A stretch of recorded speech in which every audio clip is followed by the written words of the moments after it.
माजी मंत्री तानाजी सावंत यांच्या मुलाच्या अपहरणाची बातमी ऐकल्यावर मला थोडंसं हादरायला झालं होतं. म्हणजे मंत्र्याचा मुलगाच सुरक्षित नसेल तर सर्वसामान्यांच्या मुलांच्या सुरक्षिततेचं काय, असा एक विचार मनात चमकून गेला. पण आता जी बातमी येते ती त्याही पेक्षा जास्त धक्कादायक आहे की माजी मंत्री तानाजी सावंत यांच्या मुलाचं अपहरण झालंच नव्हतं. तो मुलगा घरातून भांडण करून निघून गेला. फक्त त्या मुलाला अडवायचे एवढ्यासाठी सगळी पोलीस यंत्रणा कामाला लावणं गरजेचं होतं.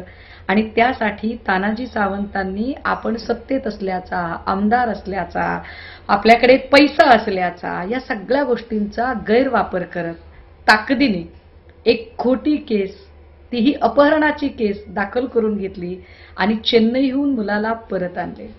गंभीर आहे. म्हणजे ज्याच्याकडे पैसा आहे त्याला किती चटकन न्याय देण्यासाठी यंत्रणा तयार होतात. ज्याच्याकडे पैसा आहे त्याच्यासाठी यंत्रणा कशा रेड कार्पेट त्याला फॅसिलिटीज द्यायला तयार होतात. एरवी ही सगळी माणसं मात्र अजिबातच गोरगरिबांची साधी एनसीच काय, गोरगरिबांचा साधा तक्रार अर्ज सुद्धा ऐकून घ्यायला तयार होत नाहीत. धन्य ते मंत्री महोदय, धन्य ते पोलीस स्टेशन.